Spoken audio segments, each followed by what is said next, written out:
No esperaba gran cosa. Unas caras alrededor de la mesa, risas compartidas, una comida en familia. Había comenzado a preparar todo la noche anterior sin prisas, con calma. El pastel de zanahoria era el que tanto le gustaba a Ignacio, húmedo, con especias en su punto, cubierto de un glaseado de queso crema lo bastante espeso para sostener una vela. Corté las zanahorias a mano. Ya no confiaba en el procesador de alimentos. Siempre las dejaba demasiado finas. Hay cosas que es mejor dejarlas imperfectas. Preparar la mesa me tomó más tiempo. Desplegué el mantel bordado con dedos temblorosos, alisándolo sobre la mesa de roble gastada, como si pudiera borrar los años con la palma de mi mano. Coloqué 10 platos, todos a la misma distancia, cada uno con una servilleta de tela que planché esa misma mañana. Rosas con pequeños bordados de flores en las esquinas, las que solo sacaba para los cumpleaños. Encendí las velas una por una a las 5:30, aunque la cena no era hasta las 6. Vieja costumbre. Mejor temprano que tarde. Revisé el horno 2 veces, ajusté las sillas del comedor, puse el salero de cerámica que sabía que a Teresa le gustaba cerca de su lugar. Luego me senté y esperé. Al principio me dije que solo se estaban retrasando. Luego pensé que tal vez planeaban una sorpresa, llegar todos juntos con globos y alboroto. Hasta me arreglé el cabello en el reflejo de la puerta del microondas por si acaso. Pero dieron las 7, luego las 8. El glaseado empezó a sudar bajo las luces cálidas de la cocina. Tomé mi celular, nada. Ni mensajes ni llamadas perdidas. Abrí el chat grupal que Javier había creado hace meses para novedades de la familia. Estaba lleno de silencio. En cambio, abrí la página de Teresa. Ahí estaba. Un carrusel de fotos con filtros, ella con lentes de sol enormes. Javier con una camisa de lino, los niños en trajes de baño a juego, una copa de champán en la mano. El océano se extendía detrás, infinito y azul. La descripción decía: el tiempo en familia no tiene precio. Agradecida por este regalo inolvidable. Se me hizo un nudo en el estómago. No lo habían olvidado. Se habían ido sin mí. Miré las fotos estudiando cada rostro. Hasta los niños se veían radiantes. Yo había pagado por ese crucero. Javier vino hace semanas con los papeles. Dijo que sería más fácil si usaba mi cuenta directamente. Es un viaje familiar, me dijo. Lo vamos a disfrutar al máximo.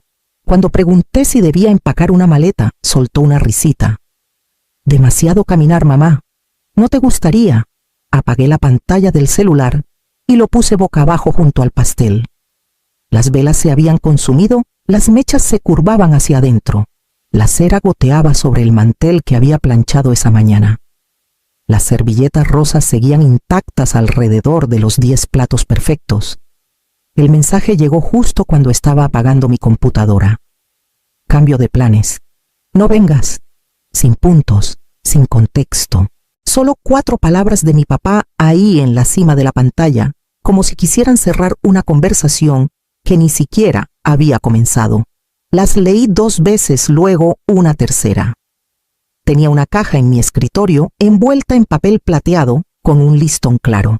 Adentro había un brazalete que encontré en Etsy, delicado, grabado a mano con 76 y sigue subiendo.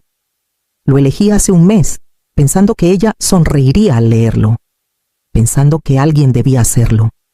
Algo no cuadraba. Mi papá no era de cancelar nada a última hora, no sin una razón, y menos sin un montón de excusas sobre el tráfico o el trabajo. Miré la hora, 4:41. La cena era a las 6. No había confirmado en el chat, solo le dije a ella que iría después del trabajo.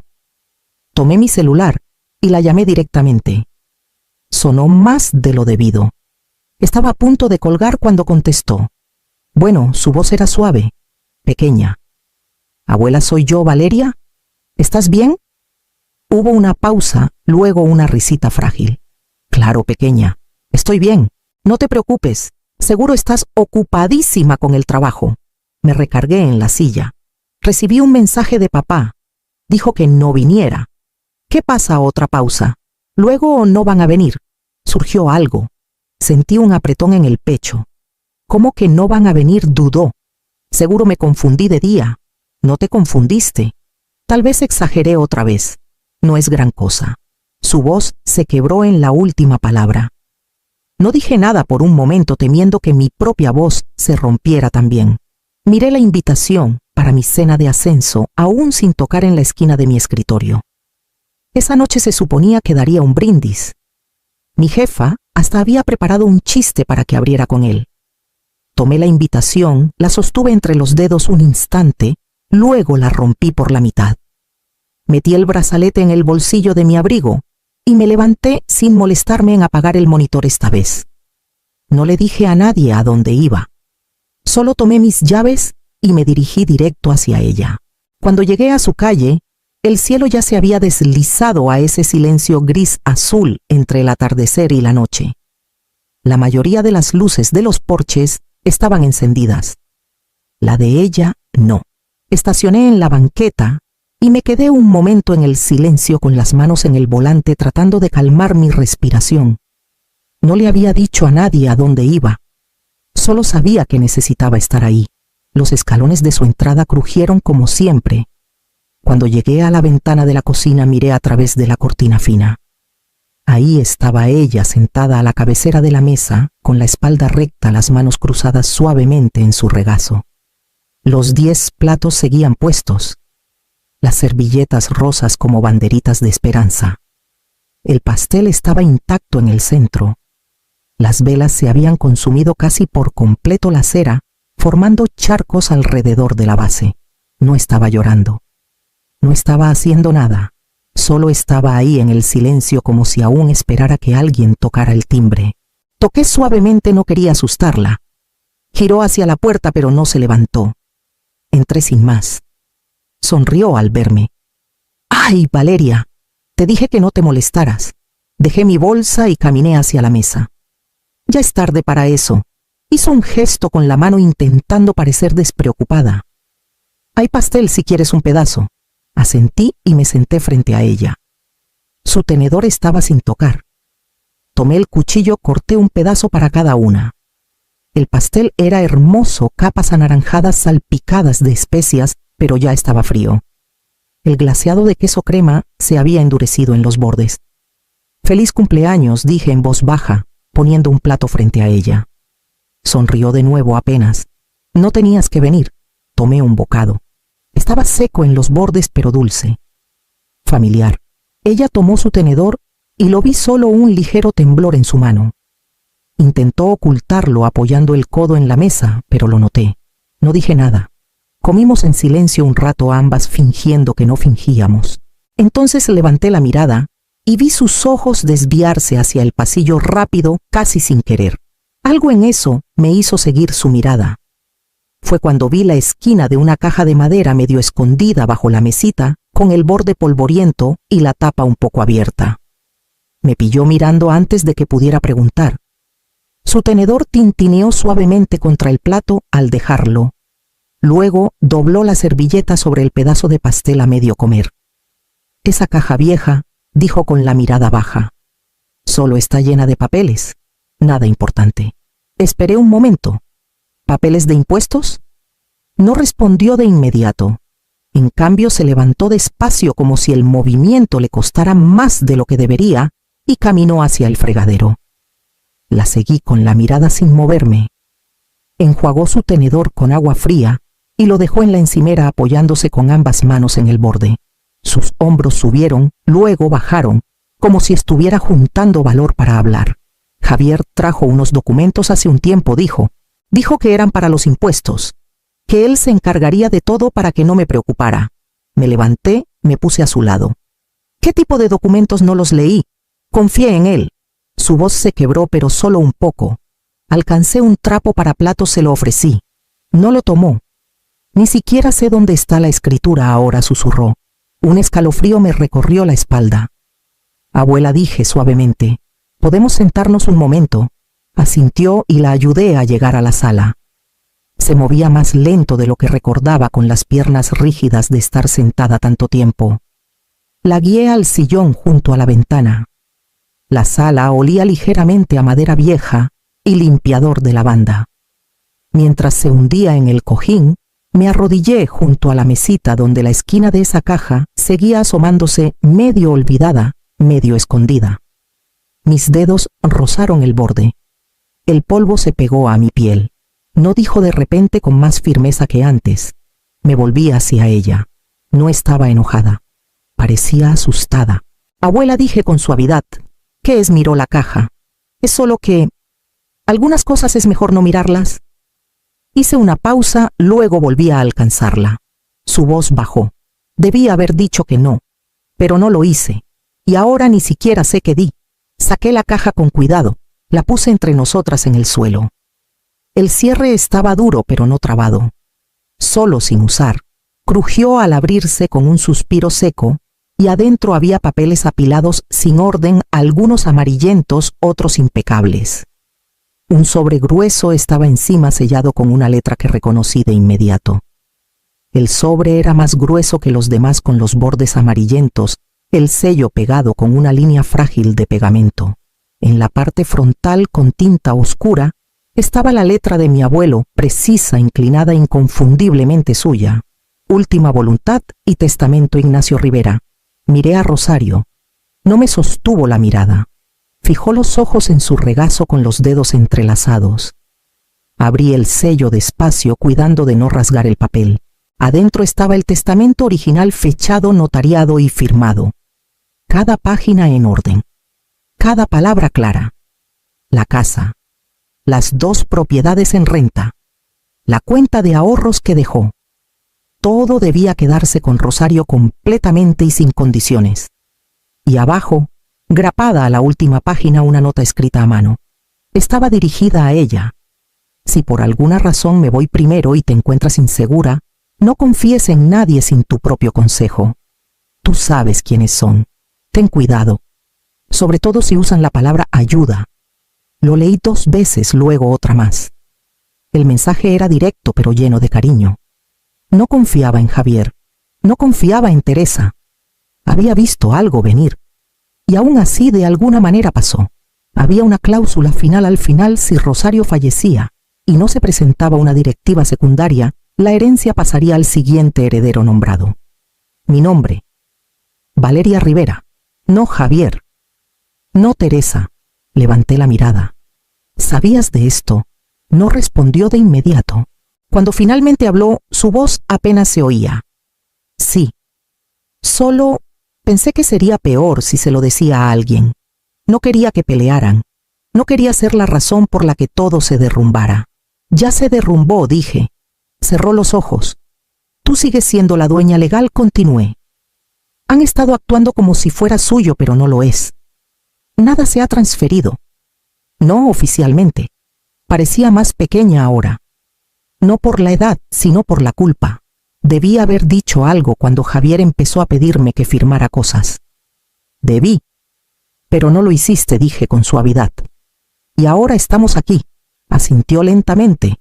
Doblé el testamento y lo metí de nuevo en el sobre, guardándolo en mi bolsa. La caja aún tenía más papeles, recibos bancarios, registros médicos, un montón de cuentas de servicios, pero ninguno tenía el mismo peso. Esto era todo. Esta era la línea en la arena. Y justo cuando me levanté para devolver la caja bajo la mesa, su celular se iluminó al otro lado de la sala. Un mensaje nuevo. La pantalla parpadeó lo suficiente para que leyera el avance. Dile que se vaya antes de que empeore esto. La publicación apareció antes del amanecer. El rostro sonriente de Teresa, el viento en su cabello, una copa de champán levantada al cielo. La descripción era corta, punzante. Qué curioso cómo aparece la gente cuando hay herencia de por medio. Para cuando la vi, los comentarios ya se estaban acumulando. Nombres que reconocía. Gente de la iglesia, vecinos, hasta mi antigua maestra de química de la prepa. Qué triste. Espero que la familia lo supere. Siempre hay drama cuando hay dinero de por medio. Algunos nietos solo se acuerdan de ti cuando hay un cheque. No respondí. Ni siquiera abrí la API de nuevo después de eso. No había nada que pudiera decir que no fuera a ser tergiversado. Ya estaban contando la historia que necesitaban creer. En cambio me senté frente a Rosario en su mesa de cocina. mientras ella tomaba su té mañanero, con las manos temblando apenas sobre la taza. Saqué un cuaderno, una pluma y hice una lista. Banco. Registros de propiedad. Abogado especializado en adultos mayores. Revisión de apoderado médico. No pedí su permiso. No lo necesitaba. Esa tarde crucé la calle hasta la Casa Verde, con el porche que se caía a pedazos. El señor Morales abrió la puerta con su camisa de franela de siempre, con las cejas levantadas. «¿Has estado observando?», dije. Dio un asentimiento silencioso. Encontré el testamento. Sus ojos se entrecerraron ligeramente. «Y necesito un testigo. No para el juzgado, solo para la verdad. No dudo. Hablaré». Cuando salí de nuevo, el viento había arreciado un poco. Las hojas en la banqueta giraban en espirales desiguales.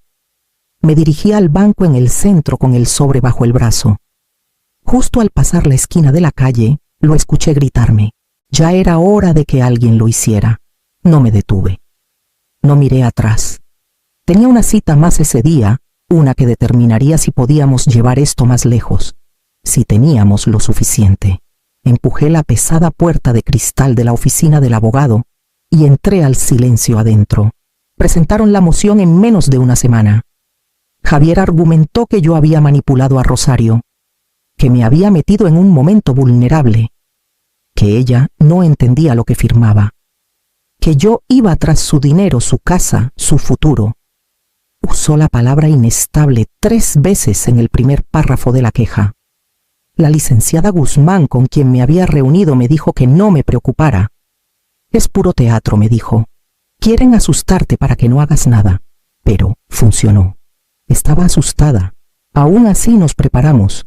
Organizamos documentos, rastreamos firmas, recolectamos declaraciones. El señor Morales accedió a venir en persona. La licenciada Guzmán encontró el testamento original notariado y me ayudó a presentar una solicitud de tutela de emergencia días antes de la audiencia. La sala del juzgado era pequeña, demasiado cálida. Rosario estaba a mi lado, envuelta en su suéter azul suave, con las manos en el regazo. No habló mucho esa mañana, solo asintió cuando le pregunté si quería té, y parpadeó lentamente cuando la ayudé a ponerse los zapatos. Javier llegó con un traje gris oscuro y una sonrisita. Teresa se sentó detrás de él con los brazos cruzados, los lentes de sol en la cabeza, como si estuviera en un brunch. Cuando el juez le pidió a Javier que hablara, se levantó y pronunció sus líneas con una contención pulida. Se pintó como un hijo preocupado. Dijo que había estado manejando los asuntos de Rosario por años. Dijo que yo me había metido por razones egoístas. Su voz incluso se quebró cuando describió su declive. La licenciada Guzmán no se inmutó. Entregó el testamento. Leyó en voz alta la cláusula final donde yo estaba listada como heredera secundaria.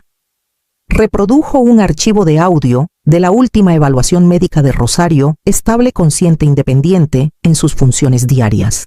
El señor Morales dio un paso al frente y dijo con calma que Rosario había sido aislada, engañada y desestimada. Pero nada de eso parecía mover al juez. Se inclinó hacia adelante. «Señora Rivera», dijo.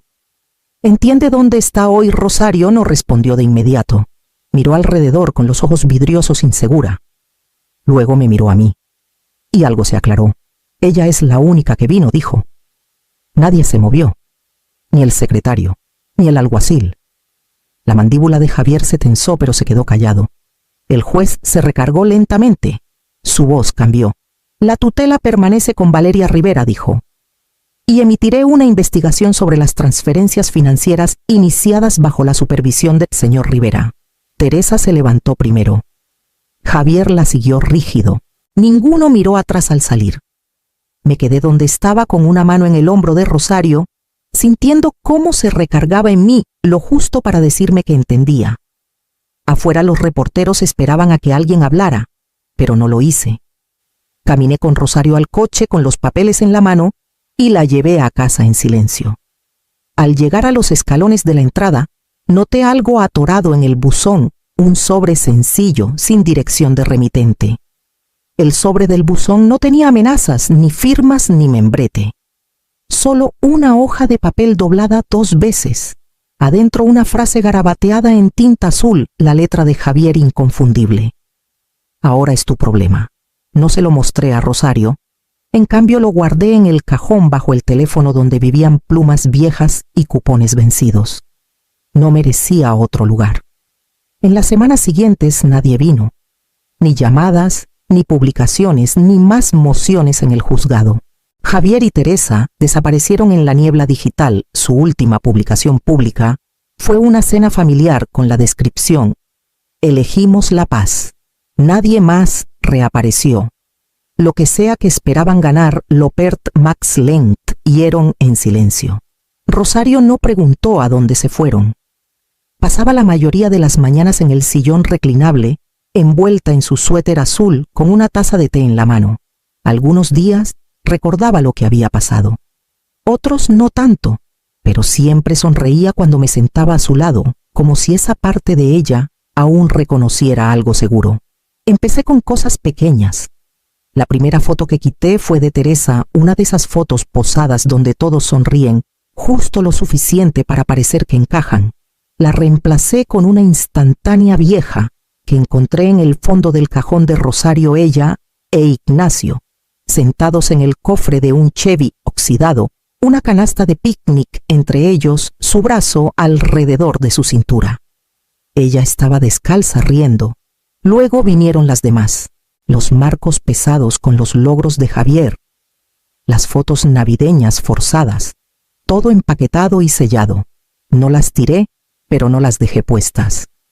También hice llamadas silenciosas, una prima en Guadalajara, otra en Tijuana. Gente que no sabía qué había pasado. Algunos estaban avergonzados, otros agradecidos. Algunos vinieron a visitar. No trajeron regalos, solo su presencia. Rosario no siempre recordaba sus nombres, pero se iluminaba cuando cruzaban la puerta. Dejé de buscar explicaciones. Dejé de explicarme a mí misma. La casa se volvió más silenciosa, pero más ligera. Su espacio de nuevo. Una noche después de que Rosario se durmió en el sillón, caminé sola a la cocina.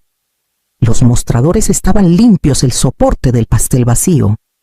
Abrí el cajón, saqué una vela del paquete a medio usar que ella había guardado por años.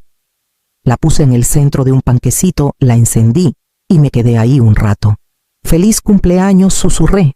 No porque fuera su cumpleaños, sino porque no lo había dicho bien antes. Porque esa noche que se sentó sola, aún creía que alguien podría llegar. Y alguien lo hizo. Soplé la vela. La mecha humeó un momento, luego se apagó. Esa semana Rosario me pidió que bajara la caja del closet del pasillo, la que no había tocado en años. Dijo que había algo adentro que quería mostrarme.